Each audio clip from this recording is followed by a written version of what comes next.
Hello everyone, and welcome back to Bunny Musings episode 8. This is Bunny, and today I'm gonna talk about Moana because I've seen a lot of, like, I don't know, resurgence of talk about this movie because of the live action that's being made, and I'm actually not really gonna talk about the live action because I wanted to talk about the original work, and I don't know, just the original is very, very special to me, and I had been meaning to watch it again for a long time, and I didn't even realize that it came out in 2016, or I think, I don't know. I'll check that. But yeah, I didn't even realize that it came out that long ago because that's like a decade ago, and that's really weird to say. But anyways, yeah, so I watched the movie and like I couldn't even really put into words like how much I loved the movie, and especially after not seeing it for a really long time.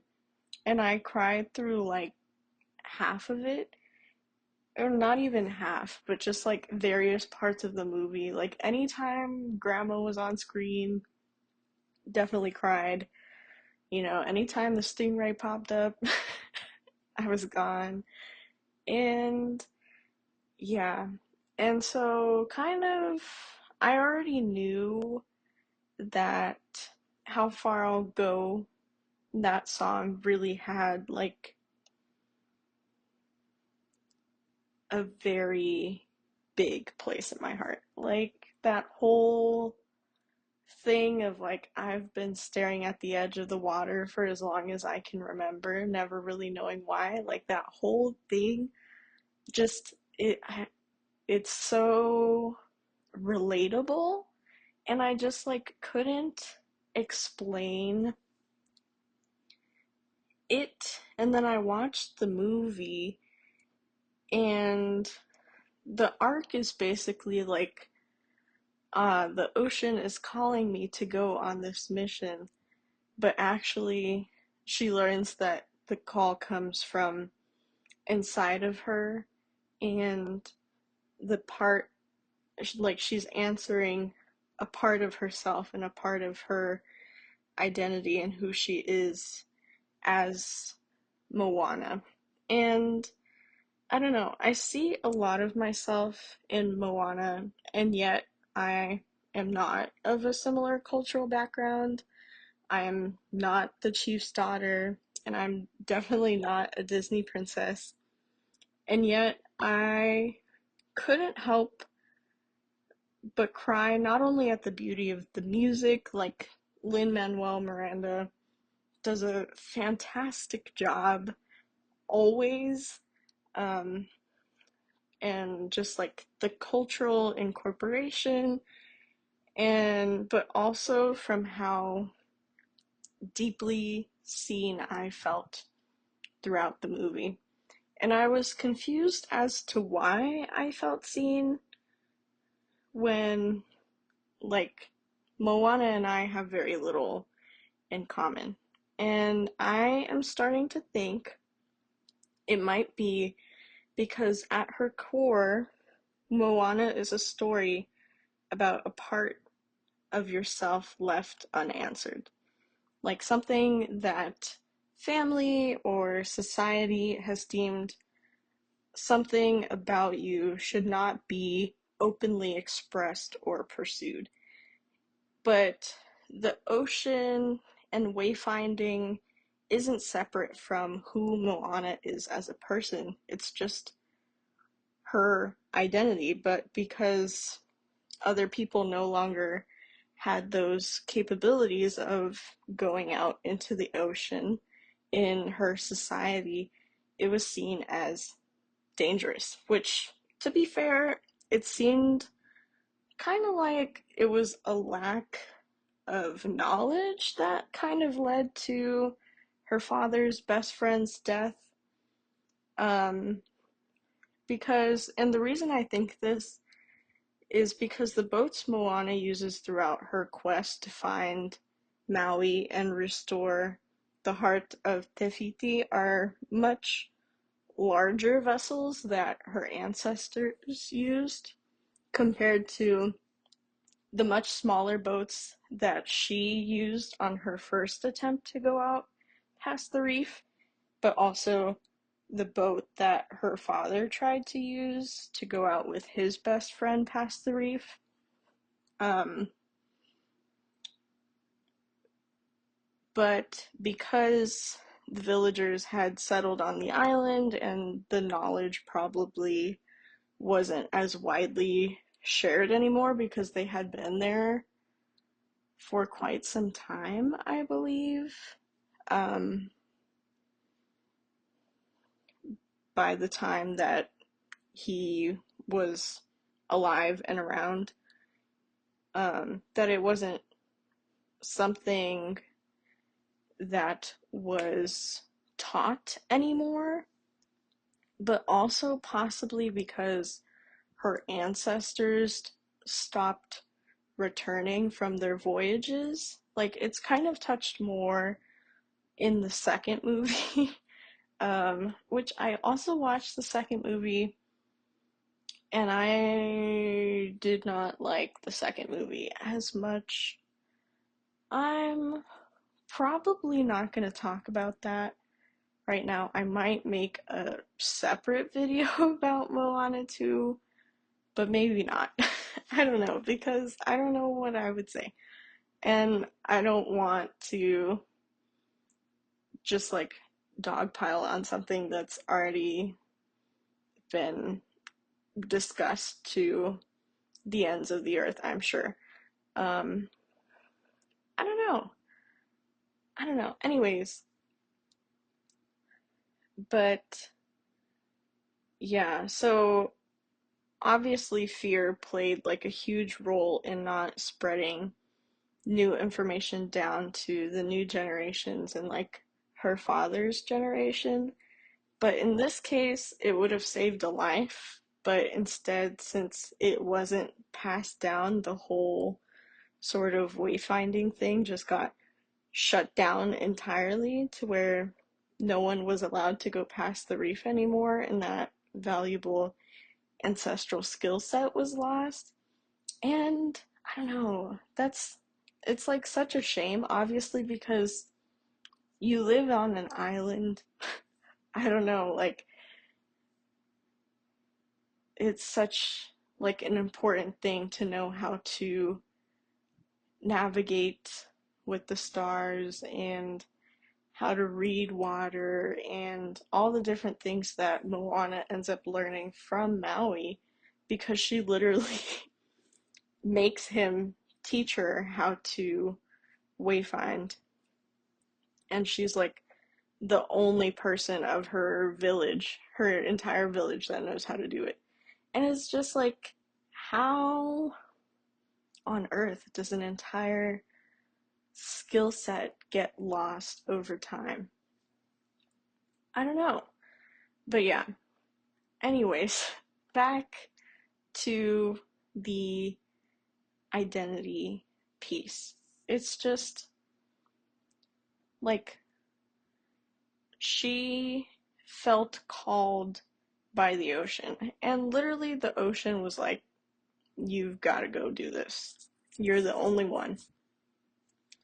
And she was the only one because she had like the spirit and the tenacity to go after other things as well. Because who else was going to do exactly what Grandma said and pull a demigod down by the ear and being like, I am Moana and you will board my ship and you will sail with me and I will deliver you to restore the heart of Te Fiti. Like, who Who else was going to do that from her village? No, they all would have been too scared. But because she's been like, ooh, pretty since she was a baby and told no, it's like, I don't know. But it's like learning to listen to the whispers that your own self tells you.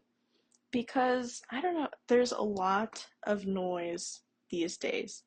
Obviously, there's noise all the time. There's constant stimulation of just like phones and TV and just music and different things. There's like all these things, and it's not bad to have stimulation. I'm sure we need it to some extent, but to the point where external stuff drowns out your own internal wisdom, I'm just like, how do I reconnect with that? How do I make sure that the things I'm doing, the things I'm engaging with, are coming because they resonate with some part of me, or they bring value into my life, or they help me feel seen and feel touched, or just experience emotions and different um, aspects of the world, or open my perspective in some way. Yeah, it's just like, how do I start to listen to myself more? And especially more for big decisions. Like, what am I doing for the rest of my life? What do I want my day to day to look like? Like, what kind of person do I want to be? How do I want to present myself in the world? These are all kind of things that I'm looking more inward for these days. And am I entirely certain that it's working? I don't know. I think so. Um, do I think I have all the answers? Definitely not. Am I going to change? Yeah, probably a lot. But yeah, I don't know. Because I guess the whole thing of like engaging with like aspects that, and obviously like this is all subjective. Like some people might be like, "Oh, but people are so open and welcoming these days. Like you can really be whatever." Um, yes, but also I don't know. There's still like some things where it's like you can't, it's not necessarily like, no, you can't do that, but there's like judgment still. Like, oh, you're you're like that or something. I don't know. It's just, it's not exactly like being prohibited all of the time. It's just like very subtle judgment, which um, can still influence decision making a lot, obviously, because humans are very social creatures, and like approval from people around you like guarantees that you stay in that social circle and that you do feel loved. But I don't know. It's just like, yeah, there's a lot of things that I've been thinking about, basically. And yeah, it's just like, what does it mean to accept all of yourself if it means that maybe not everyone is going to like you or agree with you or even support you. Maybe even people you've known your whole life, like that kind of thing.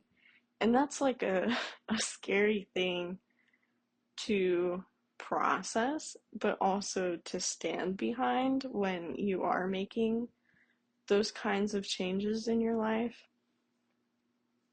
I know sometimes when I think about like pursuing this path for myself, I wonder like what will become of it, you know? Like not in a metrics way, but in a like will people accept this kind of way? Or like will people accept me and like who will that be?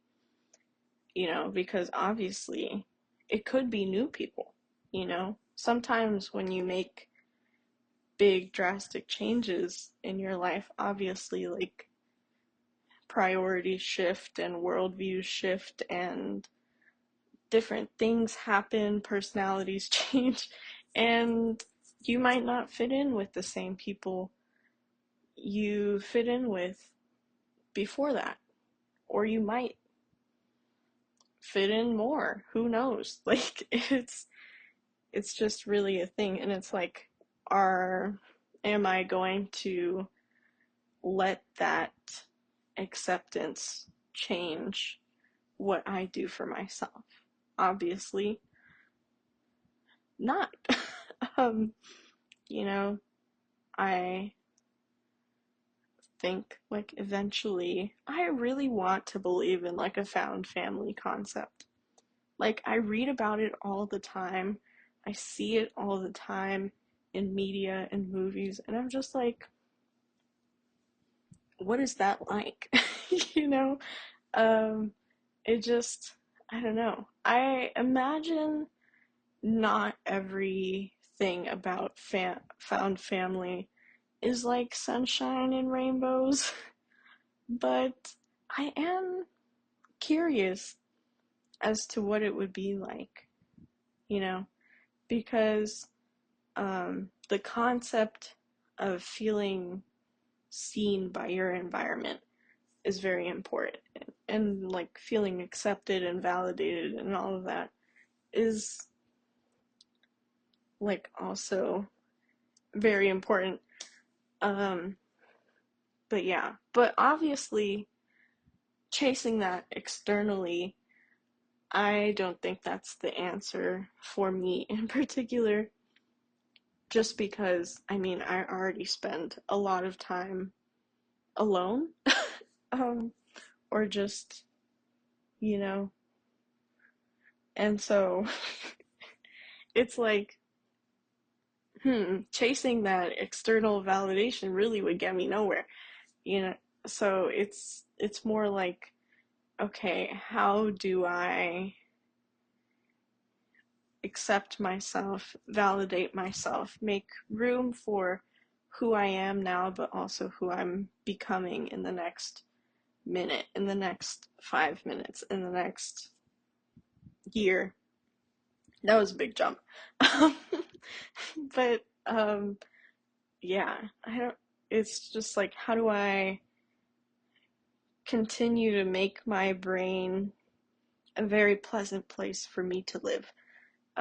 Because my brain is going to be my brain for a very long time. And I spent the majority of my time being not very nice to myself. And so it's like, how do I change that? Is, and I think a lot of these questions kind of surround that, like, internal voice and that internal, like, okay, this is who I am, that security in identity. and whatnot. Not necessarily identity as labels and definitions and micro labels and things like that, but identity in like, this is me kind of a way. Um, but yeah, I don't know. Just a lot of things. And Moana just made me feel a lot, which I don't know what Disney does, but honestly, I don't even know if it was Disney or if it was just Lin Manuel Miranda. Like, it probably was. Well, I'm actually, no, that's kind of mean because there's a lot of wonderful people who worked on that movie, but it's just, I don't know. I get emotionally wrecked by his songs all the time. And so I attribute my internal, wow, this was so impactful and I can't explain it, that, yeah, I attribute a lot of that to his work. But, yes, the whole movie was really good, and the animation and whatnot, and I loved it. And yeah, even though I don't know that I will go see the live action, I just, I don't know. I I get why live actions are made to try to make money. No, I'm just kidding. Um, but yeah, yeah, I just I want to see something new from Disney, and new and good, basically. Just like, yeah, that's that's what I want. Um, but I do know that there's like other, like lots and lots of other things where it's just like, okay, let's rebrand the franchise, the same one we've been repping for years, let's redo it again. Um, and I get that it's less risk, you know, there's more guarantee that money will be made and profit will be made and that people will want to go see it because there are fans of this thing already. But I don't know. I just, I want to see more. And yeah, I don't know. Those are my thoughts. Um, this was a very peculiar episode of Bunny Musings, but I hope you enjoyed. I hope you're having a good whenever. And yeah, bye.